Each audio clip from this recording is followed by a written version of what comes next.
The Kathmandu Valley, according to health experts, now stands on the verge of community spread of novel coronavirus.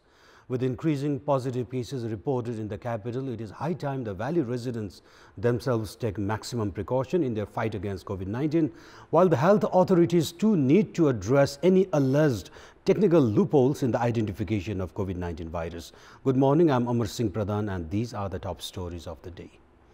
Chairman duo of the ruling Nepal Communist Party hold one-on-one meetings to break the ongoing stalemate. Dal adamant with his demands for the Premier's resignation. 204 new coronavirus cases yesterday and 5 more this morning take the total COVID-19 tally in the country to 16,173. The World Health Organization says there is emerging evidence that the coronavirus can be spread by tiny particles suspended in the air. And Juventus missed chance to take a grip at the top of Serie A following a surprising 4-2 loss at AC Milan.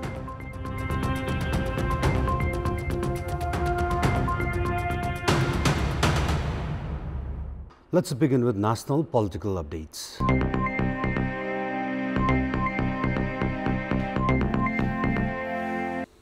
Chairman duo of the ruling Nepal Communist Party, Prime Minister KP Sharma Oli and Executive Chairman Pushpakamal Dahal held one-on-one meeting yesterday to resolve the ongoing dispute within the party. However, both the leaders could not reach a consensus at the meeting.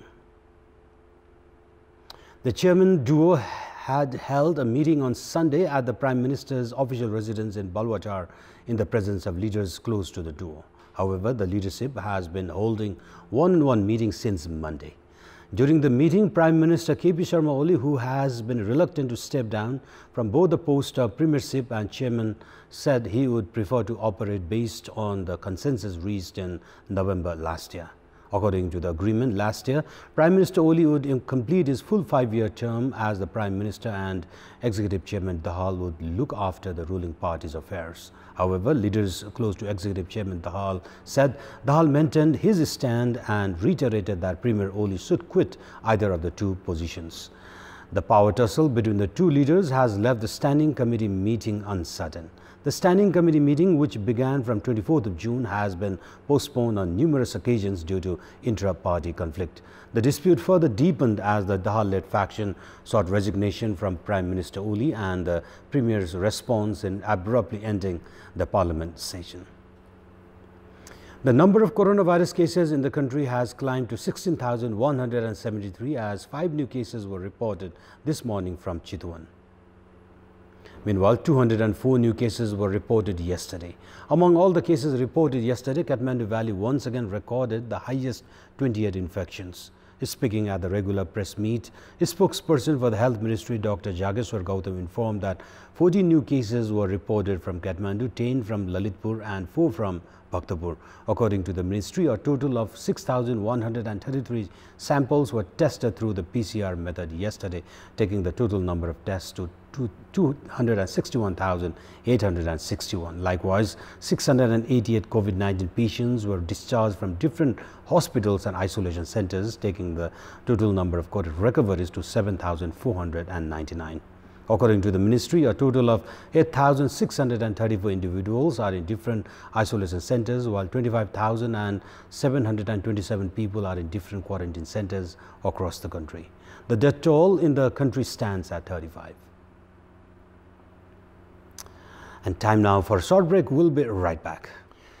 The global pandemic has destabilized general life across the world. At this juncture, many organizations, including online markets, have been catering to their customers even during such a crisis.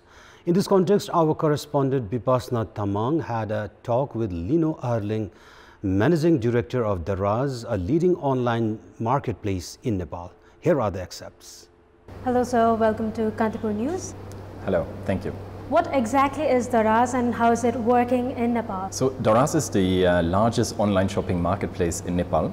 We're actually part of Alibaba Group, which is the largest and most successful e-commerce company in the world.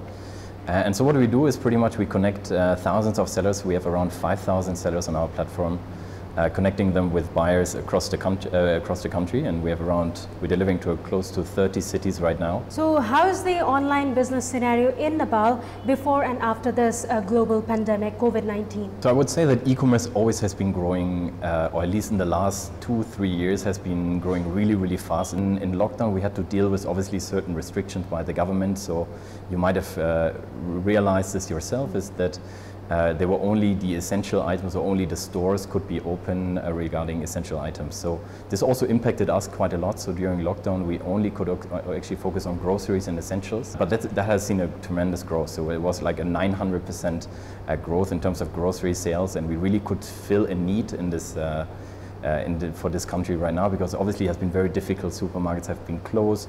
Many people don't want to go to a Bad Patini, or they don't want to go like out in the street in the market. So this is something where we could really support. And then now I would say since around 3 weeks, we're pretty much back to normal. And what that means is that now you can actually buy anything again. How did your organization particularly cater to the demands of the customers during the COVID-19 pandemic, and especially at the time of nationwide extended lockdown? So the lockdown was long, right? Yeah. So you know it was more than 80 days, probably the longest in the region. Right? We had to we had to obviously follow the government guidelines, and we were fully supportive for that. But that really meant we had to really shift our strategy completely and only focus on groceries.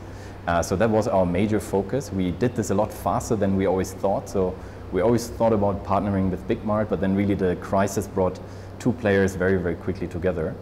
And then the second part I would say is we focus a lot with the banks on giving discounts on card payments, and we also launched e-Sewa very recently, so that people can now actually shop with the largest wallet in the country. And then just beyond that, obviously it's something super new for us. No one has really been exposed to such a crisis. And then lastly also that when the delivery rider comes, that it's really distant and they don't have to worry about any transmission. In the capacity of the managing director of a leading online marketplace and logistics company, how would you like to address the skepticism of the customers regarding credibility or quality and prices of the products sold online? E-commerce has grown a lot already, right? So even though it has been, we're still in the early stages, I would say. We're not there where China is or where India is, but it has been growing really fast, but we're also only as good as the industry is, right? So we're not selling our own product, but we're selling products from different sellers, 5,000 sellers. And what our job is to pretty much make sure that they follow policies and structures. And it does happen sometimes that maybe you order something and then you receive a package and it might be slightly different than advertised. So then it's our role to really make sure that it's getting fixed. And that means that you obviously have a returns policy where you can get your items back and you get full money back into your bank account. So there's not really a risk involved. And then what it also means for us is that we really have to ensure that the seller also gets a penalty for that. Sellers are becoming more professional day by day, and that's our responsibility, because we don't want to only build daras, but we want to build this ecosystem. So we have to kind of lead the change, and that's still a lot of work, but it's going in the right direction. At the time of economic recession, how is Daraz supporting affected business across the country? I would say that there's often this misconception about what we are actually doing, right? So many people think we're having this huge warehouse and then it's only Daraz selling all these items, and that we're killing all the small shops, and the economy is just very shifted to just one big player.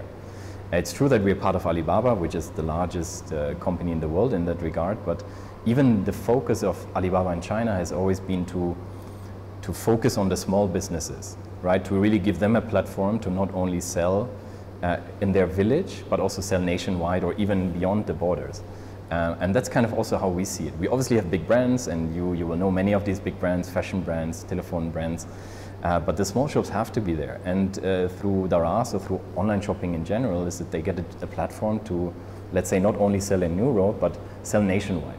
And that's kind of the beauty of e-commerce, that people can really make good business, especially for small and medium-sized businesses, and especially in the crisis now, they're really impacted, right? There's not this infrastructure maybe from the government side to back them up, and to avoid kind of the heavy layoffs, and the footfalls in the stores are low because people are scared, and that's also understandable because of all the cases that are there.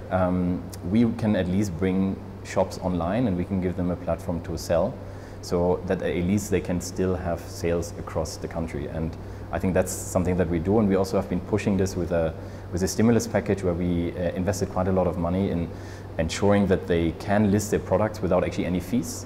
right? Normally we take a fee on a sale, which is the common e-commerce model like Amazon, Alibaba, but right now we're not taking fees from these small shops to really make sure that they can get a platform and they can sell, but they can pretty much do it for free. And in our public voice segment, we had asked the locals of Udaipur what should be done to minimize natural calamities like floods and landslides. Let's take a look at what they have to say.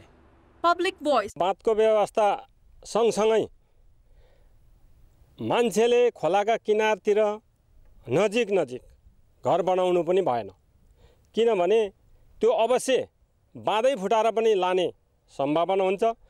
अविरल वर्ष कति आउँछ भन्ने कुरो सीमा हुँदैन। One जंगल मास्नु भएन र खोलाको छेउछाउमा चाहिँ तटबन्ध बाँध्नु पर्यो, बाँधिदिनु पर्यो। रुखबुटाहरू रोप्ने, टाटीहरू गर्ने, छेकाबाँध गर्ने, बालुवासाला यसो पुरिने अनि बाढीबाट बच्न सकिन्छ। बार लाउनु पर्यो, यसो बार्नु पर्यो, बाँस भएकोले टटेर लाउनु पर्यो, त्यसै गर्नु पर्यो। बोट बिरुवा लाउनु पर्यो हैन, टाँडबानहरू लाउनु पर्यो, बोट बिरुवा विनाश गर्नु भएन। खोलाको छेउछेउ कटबन्ध बाँध्नु पर्यो हैन, घर बनाउनु भएन छेउछाउ, अनि आफू पनि बाढी आउन थालेपछि सतर्क रहनु पर्यो। जंगल विनाश गर्नु भएन, जंगल विनाश भयो भने बाढी पहिरोबाट उच्च जोखिम बढ्छ।